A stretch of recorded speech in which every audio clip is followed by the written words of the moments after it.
Shalom, Bapak Ibu, Saudara yang terkasih dalam Tuhan. Kita bersyukur pagi hari ini boleh memuji, menyembah, memuliakan Tuhan. Ya, dimana nyepi kita sudah dapat lalui dengan baik, dengan tenang, dan malam kita dapat beristirahat. Pagi hari ini setelah kita memuji, menyembah, memuliakan Tuhan, kita akan merenungkan kebenaran firman Tuhan. Dan kita juga akan menaikkan doa permohonan kita kepada Allah.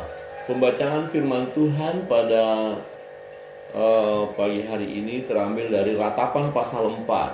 Nah, di dalam Ratapan pasal 4 ini, kalau Bapak Ibu sudah nanti membaca, ya menunjukkan bagaimana keadaan umat Yehuda yang mengalami penderitaan yang luar biasa. Mereka mengalami situasi yang sangat-sangat mengerikan, ya, sangat mencekam. Mereka mengalami situasi yang sangat-sangat memprihatinkan, penderitaan yang luar biasa. Di dalam ayat 2, firman Tuhan berbunyi demikian: anak-anak Sion yang berharga, yang setimbang dengan emas tua, sungguh mereka dianggap belanga-belanga tanah buatan tangan tukang priuk. Nah, jadi mereka, ya, anak-anak Sion berbicara tentang umat Yehuda yang tadinya luar biasa, ya, yang hebat, disegani, dihormati, terkenal di mana-mana, ada bait Allah yang megah di sana. Ya, tetapi akhirnya dianggap seperti belanga-belanga tanah buatan tangan tukang priuk. Belanga-belanga tanah artinya nggak ada apa-apanya lagi. Tidak lagi orang memandang mereka sebagai sesuatu yang hebat, yang luar biasa, karena mereka mengalami kehancuran.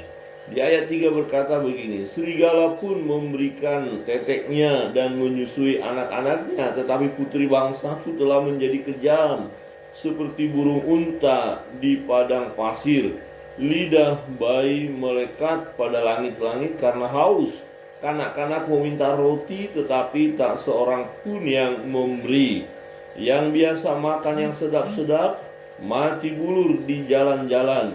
Yang biasa duduk di atas bantal kermizi terbaring di timbunan sampah. Wow, mengerikan sekali. Inilah yang dialami oleh umat pilihan Allah ini. Ya, anak-anak mereka tidak bisa makan minum dengan baik. Lidah bayi melekat pada langit-langit karena haus. Artinya apa? Tidak ada yang bisa diminum. Lidahnya melekat di langit-langit, ya, di mulut itu. Jadi, wow, menderita sekali. Terjadi kelaparan yang dahsyat. Ya, terjadi kematian oleh karena kelaparan, dan ini sangat-sangat mengerikan. Nah, mengapa terjadi peristiwa yang sangat mengerikan ini? Mengapa begitu dahsyat hukuman ini bagi mereka? Ya, di ayat 6 menjadi jawaban adalah kedurjanaan putri bangsaku melebihi dosa Sodom yang sekejap mata dibongkar bangkir tanpa ada tangan yang memukulnya. Rupanya ini adalah akibat perbuatan mereka yang penuh dengan kejahatan, penuh dengan dosa, penyembahan berhala, yang melakukan perbuatan-perbuatan yang tidak sesuai dengan firman Allah. Dan ketika firman Allah disampaikan kepada mereka, mereka tidak mau tahu tentang firman, mereka tidak mau bertobat, mereka mengabaikan kebenaran firman. Perhatikan di ayat yang ke-7. Pemimpin-pemimpin lebih bersih dari salju dan lebih putih dari susu. Tubuh mereka lebih merah daripada merjan, seperti batu nilam rupa mereka. Ya, jadi keadaan mereka seperti dahulu luar biasa. Sehat, gemuk, cakep gitu, ya. Tetapi lihat ayat 8. Sekarang rupa mereka lebih hitam daripada jelaga. Mereka tidak dikenal di jalan-jalan. Kulit mereka berkerut pada tulang-tulangnya, mengering seperti kayu.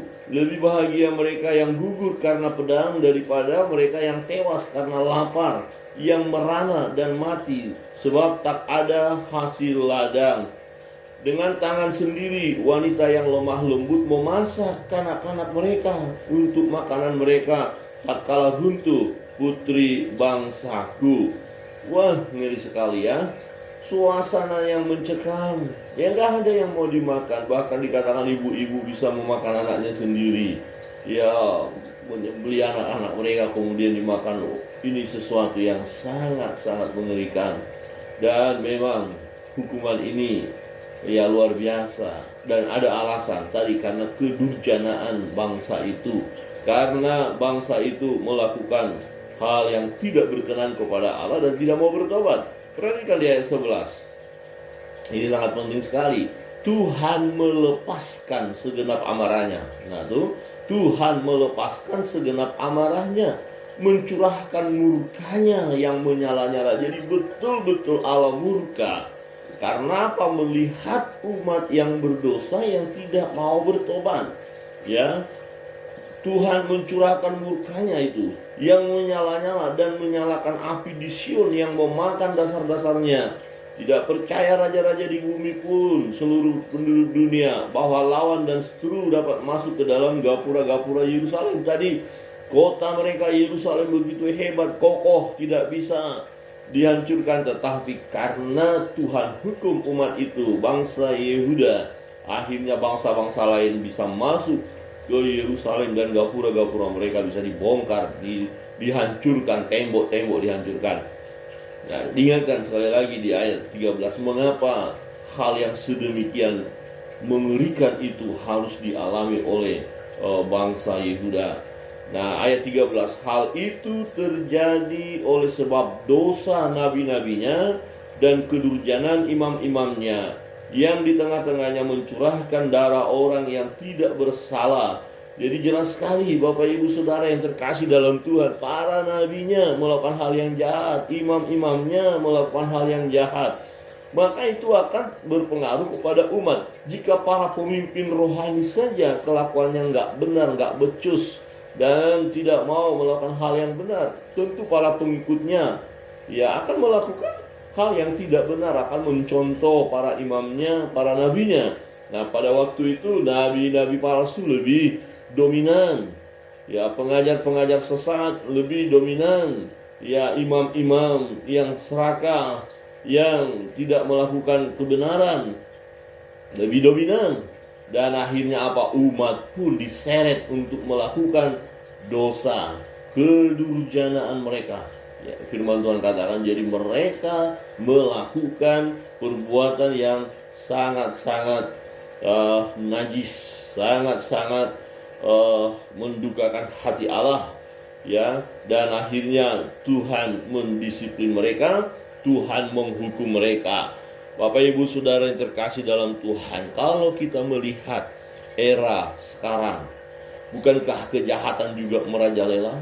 Bukankah hamba-hamba Allah dalam tanda kutip ya mereka yang menyebut hamba Tuhan, ya mereka menyebut sebagai abdi Allah, ya tetapi kenyataannya mereka mengajarkan ajaran-ajaran palsu, ajaran-ajaran sesat, ajaran-ajaran yang tidak berkenan kepada Allah. Untuk itu kita perlu hati-hati.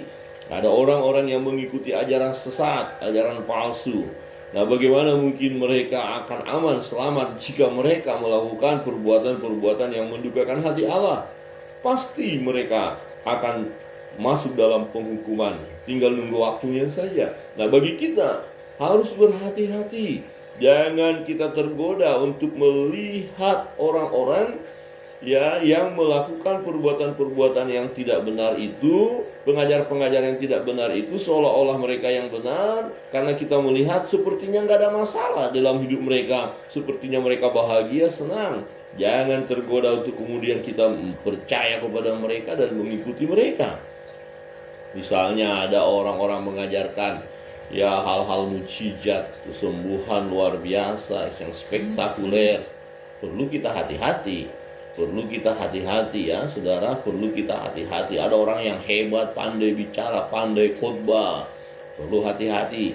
Saya ingatkan perlu hati-hati. Tetapi jika kebenaran yang disampaikan, jika nama Tuhan dimuliakan dalam setiap pelayanan mereka, maka kita harus menerima. Kita harus menerima. Tetapi jika pengajaran mereka, ya mujizat-mujizat yang mereka buat yang akhirnya mau menyeret kita jauh dari Tuhan, maka kita harus segera ambil tindakan menolak mereka. Jangan terlibat dengan pengajaran-pengajaran palsu. Saudara yang terkasih dalam Tuhan, kita harus hati-hati ya di dalam kehidupan kita saat ini. Kita harus benar-benar mengandalkan Tuhan. Ya, kita harus benar-benar datang kepada Tuhan. Kita harus benar-benar memuliakan Tuhan. Ya, Bapak Ibu Saudara yang terkasih dalam Tuhan, kita perlu bersandar kepada Tuhan. Ya, datang kepada Tuhan, muliakan Tuhan dalam hidup ini. Ya, waspada akibat perbuatan dosa, akibat-akibat yang terjadi dalam kehidupan orang yang melakukan hal yang jahat, yang tidak mau bertobat adalah sangat mengerikan. Itu terjadi bagi umat Allah, yaitu orang-orang Yehuda. Yerusalem mau dihancurkan, bait Allah dihancurkan, dan mereka akhirnya masuk dalam pembuangan. Mereka mengalami kelaparan, ada yang dibunuh, mati. Ya, dan ini sangat-sangat mengerikan sekali. Supaya tidak terjadi kengerian itu, penderitaan itu, ya, malapetaka itu ke dalam hidup kita karena kesalahan kita, karena dosa-dosa kita, maka tindakan yang terbaik adalah kita mau bertobat, kita mau memperbaharui hidup kita di dalam Tuhan, kita mau mendengar suara Tuhan. Bapak Ibu Saudara yang terkasih dalam Tuhan, ini menjadi satu peringatan bagi kita. Mari dalam hidup ini kita hiduplah sesuai dengan kehendak Allah, hiduplah sesuai dengan kebenaran firman Allah. Dengarkan suara Tuhan, buka hati, dan jika Tuhan mengingatkan kita ada dosa yang kita lakukan, jika Tuhan mengingatkan kita ada perbuatan-perbuatan kita yang salah, yang keliru, mari kita segera meresponi. Mari kita segera menyadari dan bertobat, ambil tindakan untuk berhenti melakukan hal yang jahat itu, dan kita mau berjuang bersama-sama di dalam Tuhan untuk melakukan hal yang benar. Percayalah, Roh Kudus akan menolong kita. Ya, Roh Kudus akan memimpin kita. Roh Kudus akan membantu kita untuk dapat mengerjakan apa yang disampaikan oleh Allah melalui kebenaran firman-Nya. Tuhan akan menolong kita. Jika kita melakukan firman, kita setia kepada firman, maka hidup kita adalah hidup yang diberkati oleh Tuhan, hidup yang penuh kebahagiaan. Kiranya kebenaran firman Tuhan pada pagi hari ini menolong kita untuk melakukan perbuatan-perbuatan yang baik dan benar sesuai dengan firman Allah, dan menjauhkan perbuatan-perbuatan yang jahat, menjauhkan diri dari perbuatan-perbuatan dosa. Tuhan Yesus memberkati kita sekalian. Shalom.